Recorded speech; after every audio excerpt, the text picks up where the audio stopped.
ഏറ്റവും പ്രിയപ്പെട്ടവരെ, ജപത്തിലേക്ക് പ്രാർത്ഥന ഒരു സ്വാഗതം. ജെറമയ പുസ്തകം 33:3 നമുക്ക് സുപരിചിതമാണ്.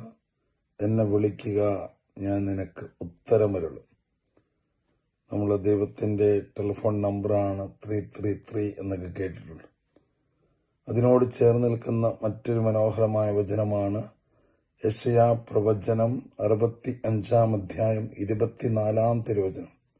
വിളിക്കും മുൻപേ ഞാൻ അവർക്ക് ഉത്തരമരുളും, പ്രാർത്ഥിച്ചു തീരും മുൻപേ ഞാനത് കേൾക്കും.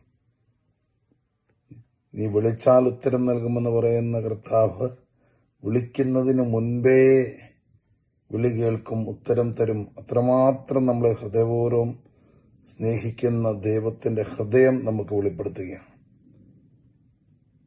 യെശയ്യാ പ്രവചനം 66 അധ്യായം 2 തിരുവചനത്തിൽ നമ്മൾ ചെയ്യേണ്ട കാര്യം വ്യക്തമാവുകയാണ്. ആത്മാവിൽ എളിമയും അനുതാപവും ഉണ്ടായിരിക്കുകയും അവിടുത്തെ വചനം കേൾക്കുമ്പോൾ വിറയ്ക്കുകയും ചെയ്യുന്നവനെയാണ് ഞാൻ കടാക്ഷിക്കുക.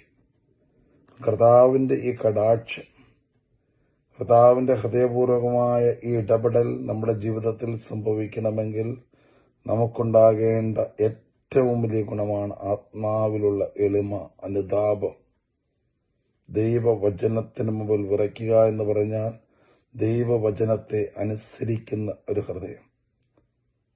ഓരോ കുറവുകളെയും ഓർത്ത് ദൈവസന്നിധിയിൽ കരയുന്ന ഒരു മനോഭാവം, അനുതാപം.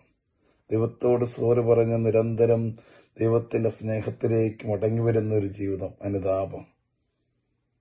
എല്ലാം ദൈവത്തിൽ നിന്ന് ലഭിച്ചതാണെന്ന് നിരന്തരം ഏറ്റുപറയുന്ന ഒരു മനോഭാവം, അതാണ് എളിമ. എല്ലാ കഴിവുകളും എല്ലാ നേട്ടങ്ങളും എല്ലാം ദൈവം നൽകിയത്. അതാണ് യഥാർത്ഥമായ എളിമ. എല്ലാം ദൈവത്തിൽ നിന്ന് ലഭിച്ചു. ദൈവത്തിന് എല്ലാറ്റിനും മഹത്വം കൊടുക്കുന്നതാണ് എളിമയുടെ ജീവിതം എന്ന് പറയാം. അങ്ങനെ എളിമയും അനുതാപവും ദൈവവചനം അനുസരിക്കുന്ന ഹൃദയവും നമ്മുടെ ജീവിതത്തിലുണ്ടെങ്കിൽ കർത്താവിന്റെ കടാക്ഷങ്ങളും സൗഖ്യങ്ങളും അനുഗ്രഹങ്ങളും നന്മകളും ഉറപ്പായും നമ്മുടെ ജീവിതത്തിൽ വന്നു നിറയും. നമുക്ക് ആഗ്രഹത്തോടെ ദൈവവചനത്തോട് ചേർന്ന് നിൽക്കാം.